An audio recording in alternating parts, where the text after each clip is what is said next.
शंकु के छिन्न किसी भी शंकु में फॉर्मूला जानेंगे हायर क्लास में, आपको बिल्कुल दिक्कत नहीं हो पाइथागोरस प्रमेय का यूज करके।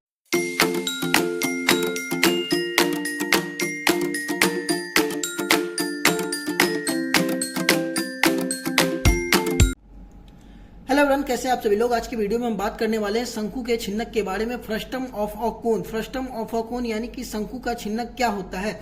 तो सबसे पहले हम शंकु के छिन्नक का डेफिनेशन हम लोग बात करें तो जब हम किसी शंकु को आप लोगों को पता नहीं है तो हम बता दें कि पिछले वीडियो में हम लोग शंकु के बारे में बात कर चुके हैं, ठीक है। तो इसीलिए आप लोग पहले वो वीडियो देखिए, उसके बाद यहाँ पे आइए ताकि आपको ज्यादा अच्छा से समझ में आए, ठीक है। तो देखिए शंकु क्या होता है कि जब शंकु को हम किसी प्लेन से काट दे, ऊपर वाले भाग को, शंकु के अगर ऊपर वाले भाग को किसी प्लेन से काट दे तो उसका आकार इस तरीके का हो जाता है। तो इसी को हम लोग शंकु का छिन्नक कहते हैं। इसका नाम ही है शंकु का छिन्नक, यानी कि फ्रस्टम ऑफ अ कोन। यानी छिन्नक क्या होता है यह भी जान लिए। तो इसके कुछ महत्वपूर्ण फॉर्मूला जानेंगे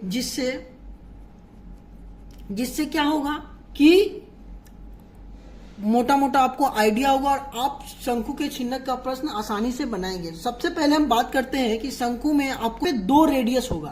किसी भी शंकु में आपको 2 रेडियस मिलेगा, ठीक है।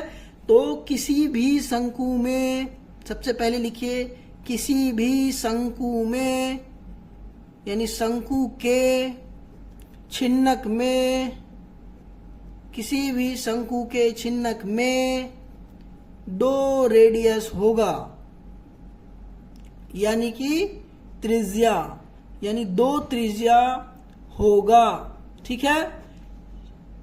आप उस त्रिज्या को R1 कहिए, R2 कहिए या फिर R और R कहिए। जो बड़ा होगा उसको कैपिटल R और जो छोटा होगा उसको स्मॉल r, वो आपके ऊपर डिपेंड करता है कि आप उसको क्या मानेंगे। इसको हम लोग R1 भी मान सकते हैं, इसको हम लोग R2 भी मान सकते हैं, स्मॉल r और कैपिटल R भी मान सकते हैं।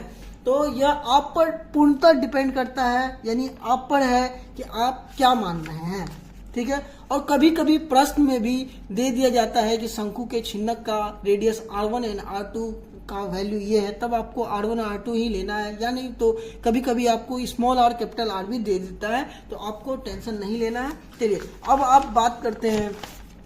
यहाँ तो हम लोग जान लिए हैं कि क्या जाने हैं कि R1 और R2 यानी कि 2 त्रिज्या होगा। अगर 2 त्रिज्या होगा तो 2 व्यास भी होगा। क्या होगा? 2 त्रिज्या होगा तो 2 व्यास भी होगा, जिसको हम लोग D1 और D2 भी कहेंगे या D और D भी कहेंगे। वो बिल्कुल आप पे डिपेंड करता है कि क्या कहेंगे और प्रश्न पे डिपेंड करता है। अगर पहले से बता दिया है प्रश्न में कि D1 D2 लेना है या स्मॉल d कैपिटल D लेना है तो ठीक है, नहीं तो आप पे डिपेंड करता है कि आपको क्या मानना है, ठीक है।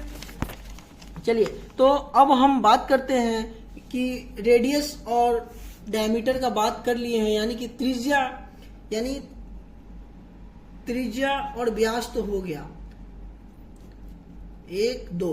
हम लोगों ने देखा कि त्रिज्या की संख्या कितना होगा, 2 होगा, व्यास की संख्या कितना होगा, 2 होगा, ठीक है। अब बात करते हैं इसमें क्या है, ऊंचाई कितना है। ऊंचाई तो एक ही होगा ना, और तिर्यक ऊंचाई भी एक ही होगा, ठीक है। तो ऊंचाई क्या होगा, ऊंचाई भी एक होगा और तिर्यक ऊंचाई जिसको हम लोग L कहते हैं वो उसकी भी संख्या 1 होगी, ठीक है। अब देख लीजिए कि हम लोग शंकु में कैसे निकालते थे कि हम लोग का R और H दिया रहता था तो ऊंचाई निकालते थे पाइथागोरस प्रमेय का यूज करके, L square equal to H square plus R square, ठीक है। लेकिन यहाँ पे उसी फॉर्मूला को थोड़ा सा मॉडिफाई करेंगे क्योंकि यहाँ पर 2 त्रिज्या है। क्या है? 2 त्रिज्या है।